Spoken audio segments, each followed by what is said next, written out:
ಪುಣ್ಯತಿಥಿ ಇವತ್ತು.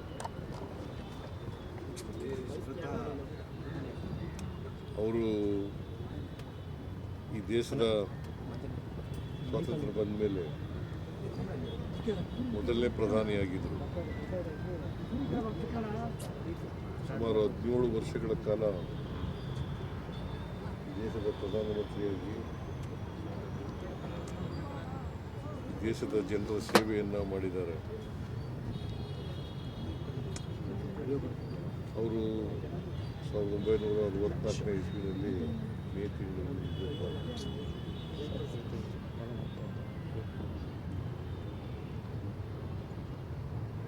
ಅವರ ಪುಣ್ಯತಿಥಿಯನ್ನು ದೇಶಾದ್ಯಂತ ಆಚರಣೆ ಮಾಡ್ತಾ ಇದ್ದೀವಿ. ವಿಶೇಷವಾಗಿ ಕಾಂಗ್ರೆಸ್ ಪಕ್ಷ ಆಚರಣೆ ಮಾಡ್ತಾರೆ. ಮತ್ತು ನಮ್ಮ ಸರ್ಕಾರನೂ ಕೂಡ ಅವರಿಗೆ ಗೌರವ ಸಲ್ಲಿಸ್ತಕ್ಕಂಥ ಕೆಲಸವನ್ನು ಮಾಡ್ತಾ ಇದೆ.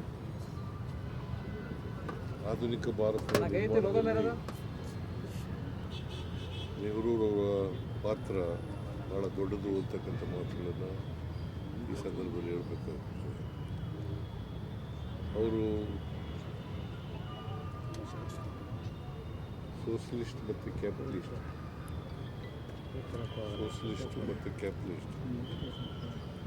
ಅದರ ಮಧ್ಯೆ ಇರ್ತಕ್ಕಂಥ ಮಿಕ್ಸೆಡ್ ಎಕಾನಮಿಯನ್ನು ಮಾಡೋದಕ್ಕೆ ಹೆಚ್ಚು ಒತ್ತು ಕೊಡ್ತಕ್ಕಂಥ ಮಾಡಿದರು. ದೊಡ್ಡ ದೊಡ್ಡ ಇಂಡಸ್ಟ್ರಿಗಳು, ಡ್ಯಾಮ್ಗಳು ಈ ದೇಶದಲ್ಲಿ ಬರಬೇಕಾದ್ರೆ ಮತ್ತು ಶಿಕ್ಷಣದಲ್ಲಿ ಮತ್ತು ಕೋಆಪರೇಷನ್ನಲ್ಲಿ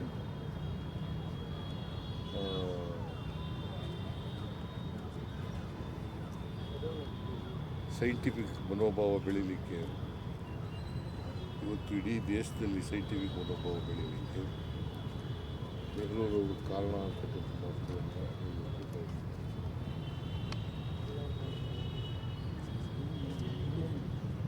ನೆಹರೂರವರು ಪಂಚವಾರ್ಷಿಕ ಯೋಜನೆಗಳನ್ನು ಮಾಡಿ ಈ ದೇಶದ ಪ್ರಗತಿಯನ್ನು ವೈಜ್ಞಾನಿಕವಾಗಿ ವೈಚಾರಿಕವಾಗಿ ಬೆಳೆಸ್ತಕ್ಕಂಥ ಪ್ರಯತ್ನವನ್ನು 17 ವರ್ಷಗಳ ಕಾಲ ಮಾಡಿದರು. ಅವರು ನಮ್ಮನ್ನು ಆಗಲಿ ಈಗಾಗಲೇ ಸುಮಾರು 62 ವರ್ಷಗಳಾಗಿ ಬಂದಿದೆ. ಅವರನ್ನು ಸ್ಮರಿಸ್ಕೊಳ್ತಕ್ಕಂಥ ಕೆಲಸ ಮಾಡ್ತೀವಿ. ನಾವೆಲ್ಲರೂ ಕೂಡ ಅವ್ರನ್ನ ಸ್ಮರಿಸ್ಕೊಂಡು ಅವರು ಹಾಕಿಕೊಟ್ಟಂಥ ದಾರಿನಲ್ಲಿ ನಡೀತಕ್ಕಂಥ ಪ್ರಾಮಾಣಿಕ ಪ್ರಯತ್ನವನ್ನು ಮಾಡ್ತೇವೆ ಅಂತಕ್ಕಂಥ ಮಾತುಗಳನ್ನು ಹೇಳಿ ಅವರ ಆತ್ಮಕ್ಕೆ ಚಿರಶಾಂತಿ ಕೊಡಲಿ. ಅವರು ಯಾವಾಗಲೂ ನಮಗೆ ಅವರ ಆದರ್ಶಗಳು ಮೇಲ್ಪಂಕ್ತಿಯಲ್ಲಿ ಸರ್. ದೆಹಲಿಗೆ ಹೋಗಿದ್ರಿ ಸರ್, ಹೈಕಮಾಂಡ್ ಜೊತೆಲಿ ಏನಾದರೂ ಚರ್ಚೆ ಆಯ್ತಾ? ಹೇಗೆ ಏನಾದರೂ ಮಾತುಕತೆ? ನಾಳೆ ಮಾತಾಡ್ತೀವಿ.